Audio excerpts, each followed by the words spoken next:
본문 내용은 8장 1절부터 17절까지지만 우리 8장 1절에서 9절만 읽어보겠습니다. 네, 저와 우리 성도님들 한 절씩 교독하겠습니다. 그러므로 이제 그리스도 예수 안에 있는 자에게는 결코 정죄함이 없나니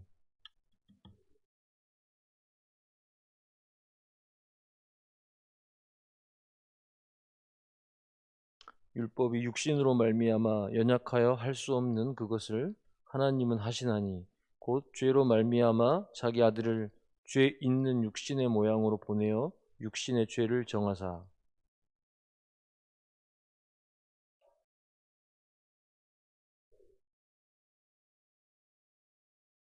육신을 따르는 자는 육신의 일을 영을 따르는 자는 영의 일을 생각하나니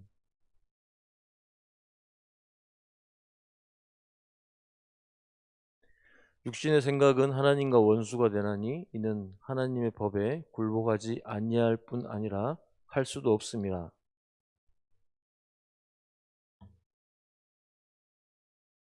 같이 읽겠습니다.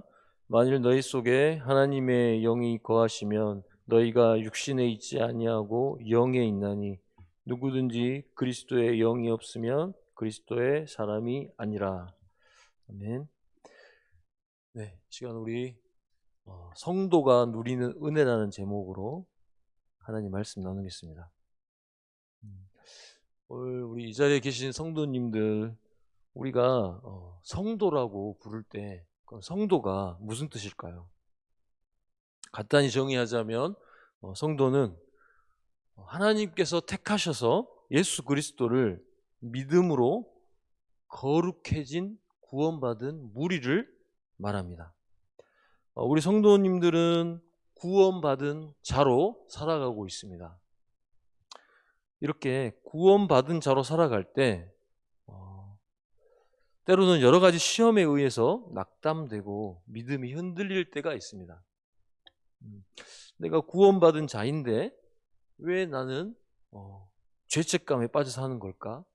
나는 왜 쉽게 죄의 유혹에 넘어갈까? 내 속에 성령이 계시지 않는 건 아닐까? 나의 못난 모습을 보면 내가 하나님의 자녀가 아닌 것 같다. 여러분, 우리가 이런 생각들이 들 때 우리는 어떻게 해야 할까요? 그냥 가만히 주저앉아서 낙담하고만 있어야 할까요?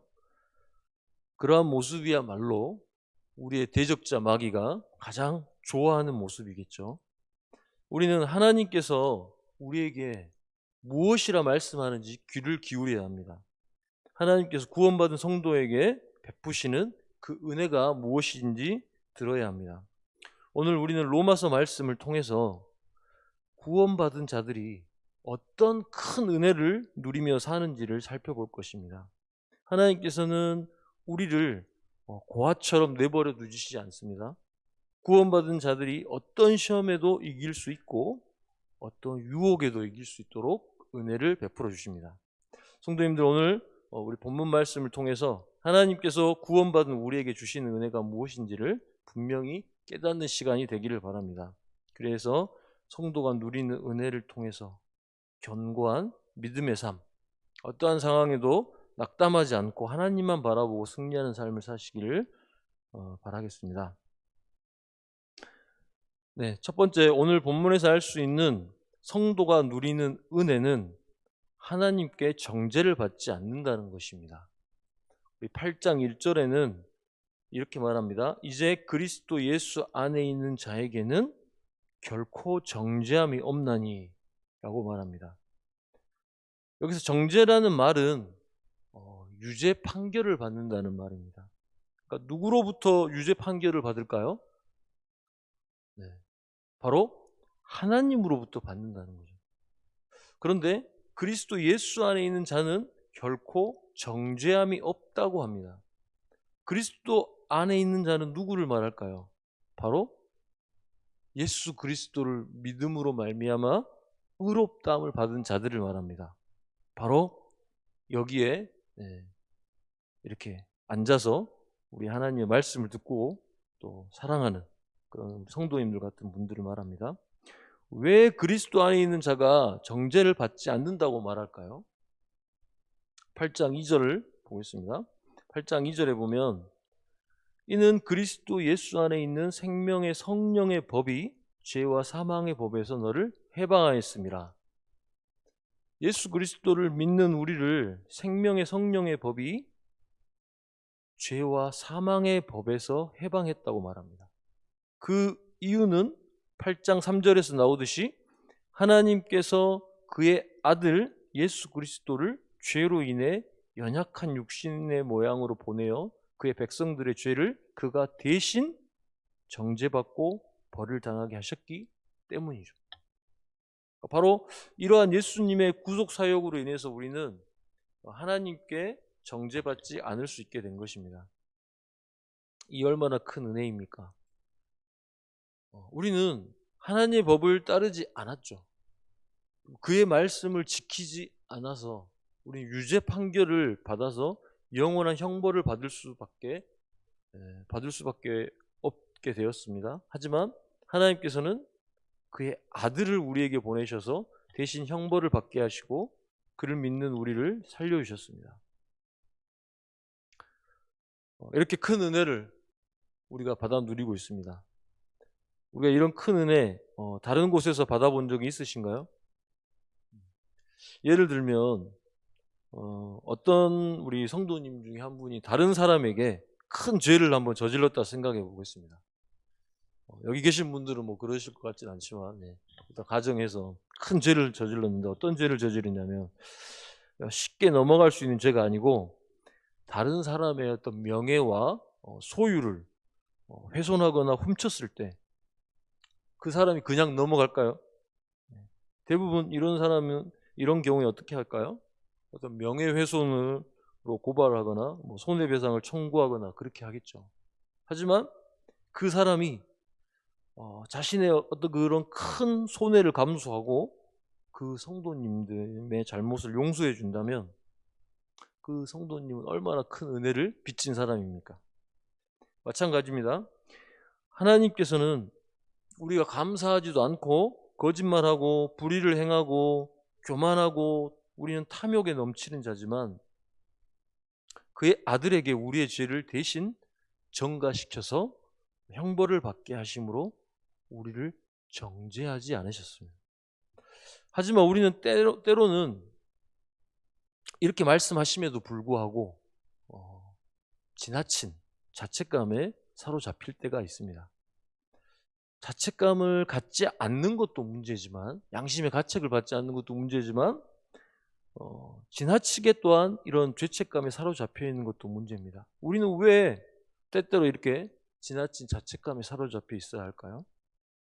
왜 그런 마음이 들까요? 하나님께서는 우리의 죄를 용서해 주신다는 사실을 우리가 온전히 믿지 못하기 때문 아닐까요? 내가 이렇게 큰 죄를 저질렀는데도 이러한 죄도 하나님께서 용서해 주실까? 내가 습관적으로 반복적으로 이런 죄를 저질렀는데도 이번에도 주님이 용서해 주실까? 이런 생각을 종종 하실 수 있습니다. 성도님들은 하나님께서 죄를 쉽게 용서해 주지 않는, 그러니까 하나님께서 쉽게 용서해 주시지 않는 죄는 어떤 죄라고 생각하신가요? 습관적으로 저지르는 죄라고 생각하십니까? 반복적으로 저지르는 죄라고 생각하십니까? 물론 하나님께서는 우리가 죄를 저지르는 것을 싫어하십니다. 왜냐하면 하나님은 죄를 미워하시기 때문이겠죠. 그렇다고 하나님께서는 방금 말했듯이 예수 그리스도를 믿는 우리를 어떻게 하신다고 했습니까? 정죄하지 않으신다고 했어요. 왜 정죄하지 않으실까요? 바로 예수 그리스도를 믿음으로 우리가 의롭다함을 받았기 때문입니다. 하나님께서 우리를 정죄하시지 않는 이유가 우리가 잘나서, 우리가 의로워서, 우리가 착해서, 하나님 보시기에 좋아서, 그래서 우리를 정죄하지 않으시는 것이 아닙니다. 바로 무엇 때문입니까? 우리 안에 예수 그리스도를 향한 믿음이 있기 때문이에요. 우리가 때로는 이 죄책감에 사로잡힌 것은 우리가 의로워지는 것이 어디에 달려있다 생각하냐? 바로 우리의 행위에 달려있다고 생각하기 때문입니다.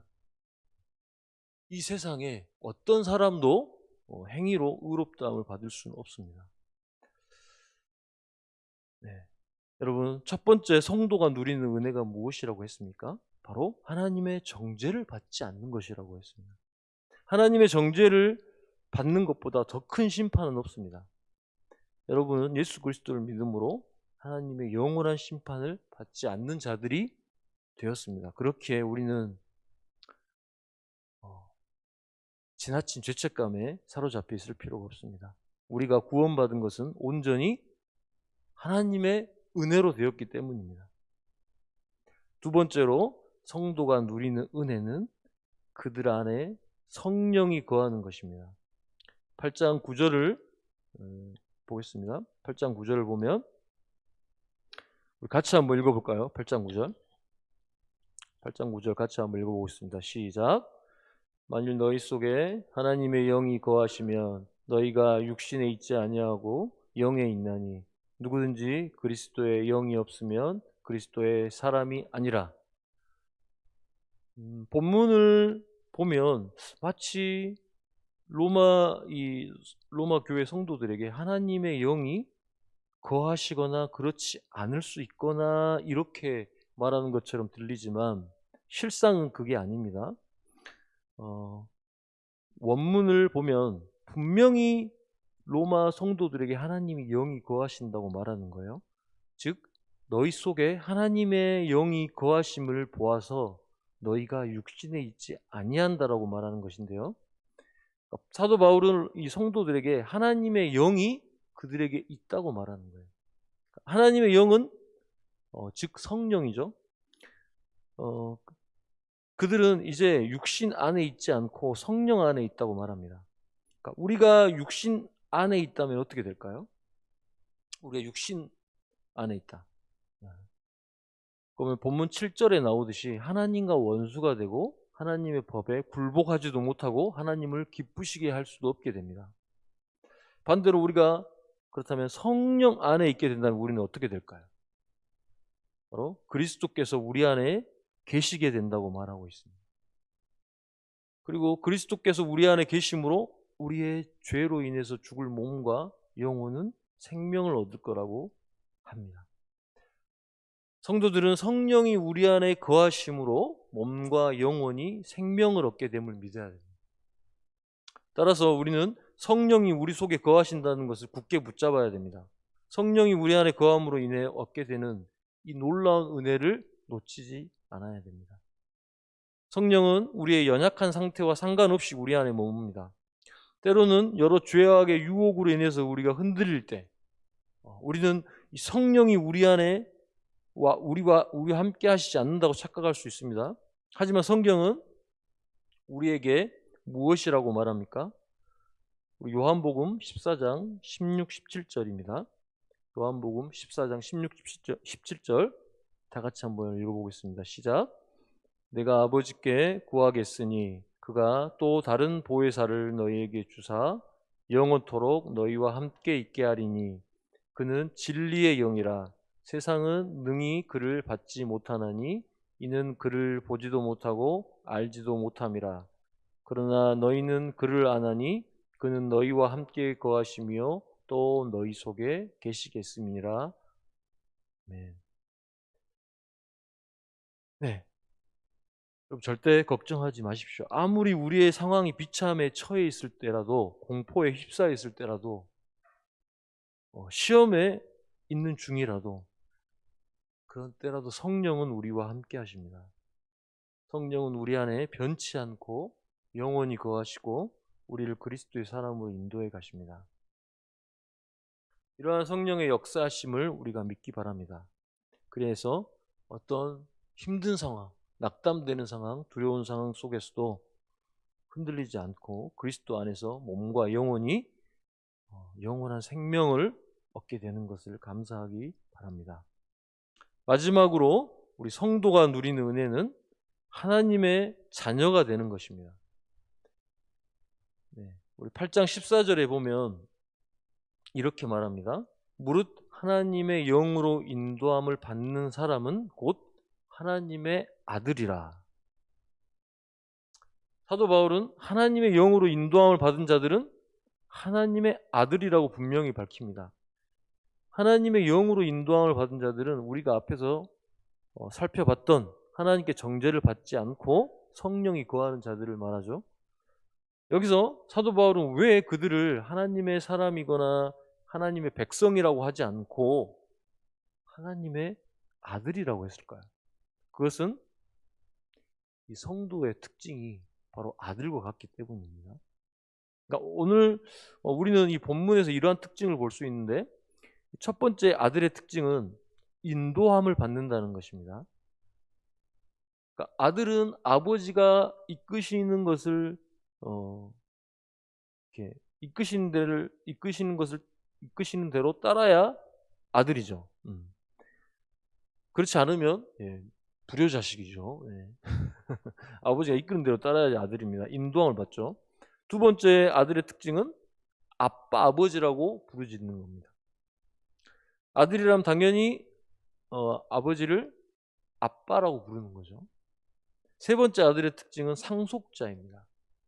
아버지는 아들에게 자신의 귀한 것을 상속합니다. 이처럼 이 성도들은 하나님의 아들의 특징을 가지고 있습니다. 성도들 중에는 어떤 특정한 사람만 하나님의 아들이 아닙니다. 예수 그리스도를 믿음으로 의롭다함을 얻은 자들은 모두 다 하나님의 아들입니다. 이 세상에 하나님보다 높은 분이 누가 있겠습니까? 대통령이 높을까요? 어떤 국회의원이 높을까요?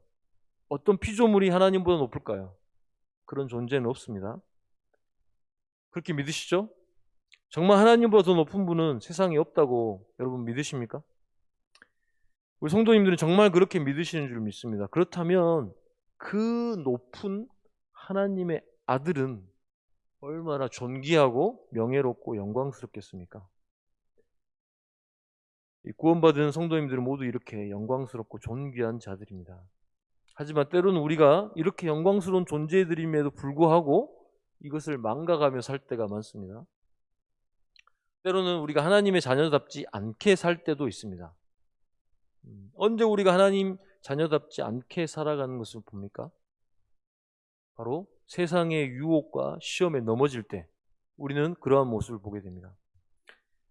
세상의 것이 너무 좋아 보이고 그런 때가 있죠. 세상의 것이 너무 좋아 보일 때, 그때는 우리가 바로 하나님의 자녀라는 걸 망각하는 때입니다.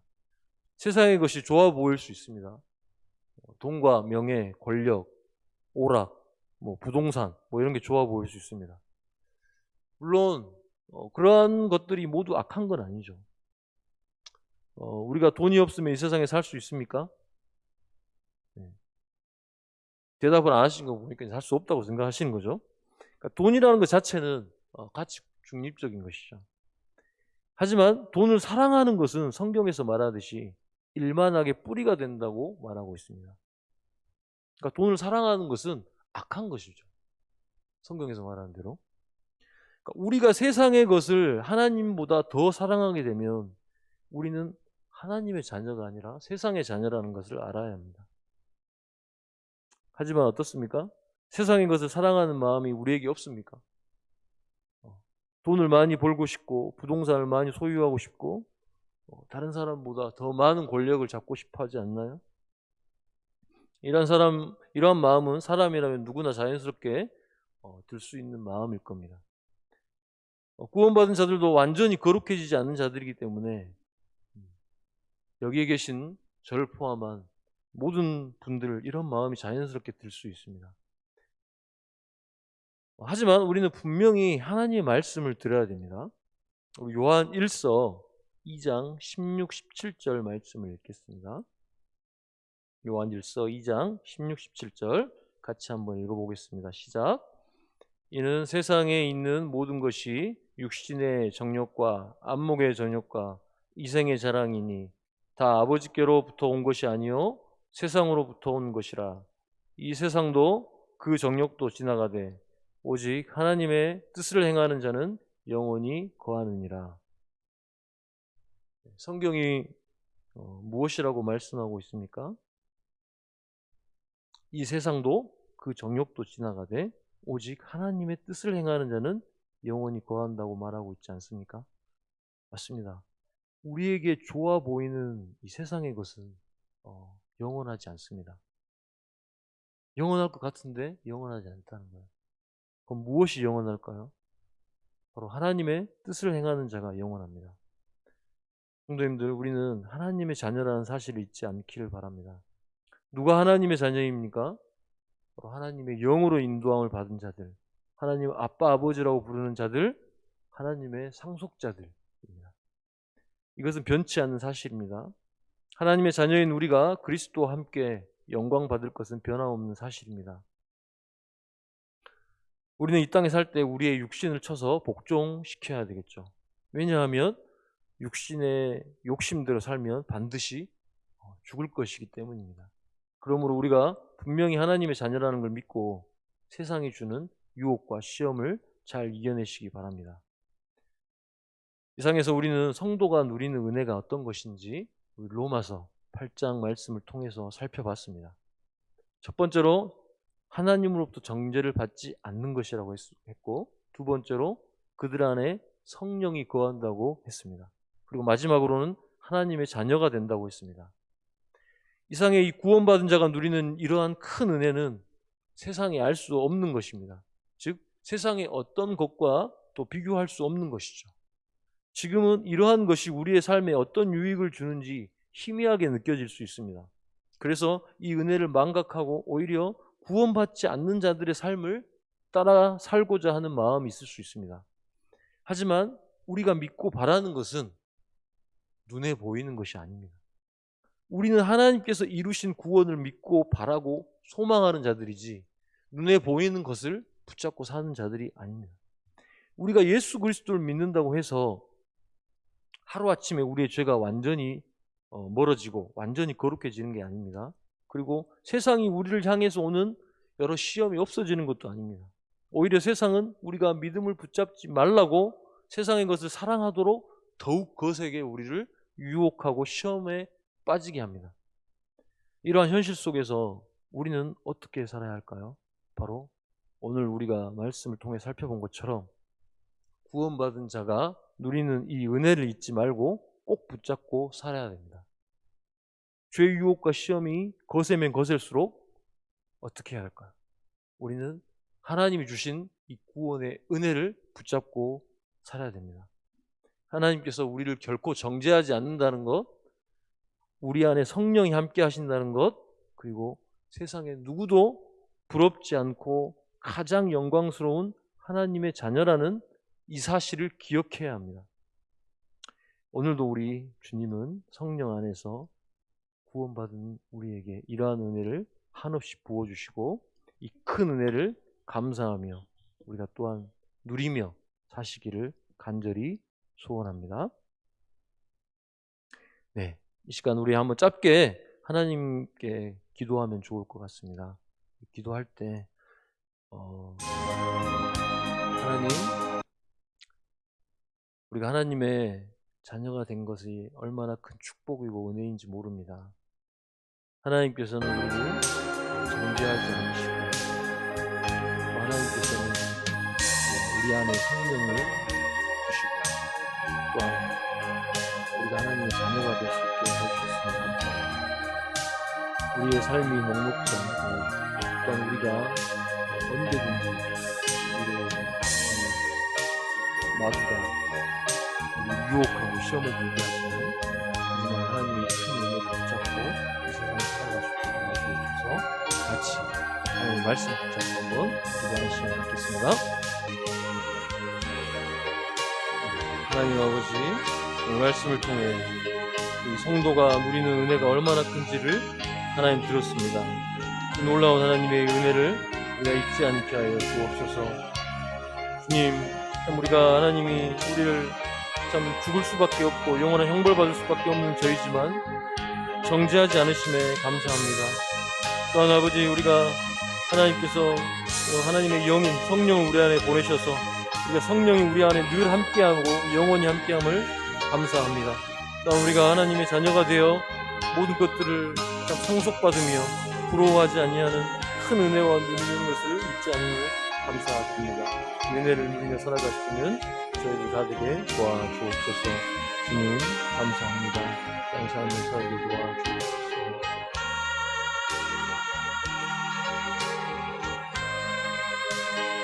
하나님 감사합니다. 우리가 하나님의 자녀로 성도로 살 수 있는 큰 은혜를 부어주셔서 감사합니다. 우리의 안에는 참 하나님이 흠모할 만한 것도 없고 내세울 만한 것도 없고 우리의 행위는 추악하며 비참할 뿐입니다. 하지만 예수 그리스도를 믿는 믿음을 성령을 통해 저에게 부어주심으로 우리가 세상과 비교할 수 없는 큰 사랑과 은혜와 자녀됨을 누리게 하시니 감사드립니다. 우리가 이 놀라운 큰 은혜를 우리가 이 땅에 살면서 놓지 않고 온전히 붙잡으며 살 수 있는 저와 우리 모든 성도들 다 될 수 있게 도와주옵소서. 예수님 이름으로 기도합니다.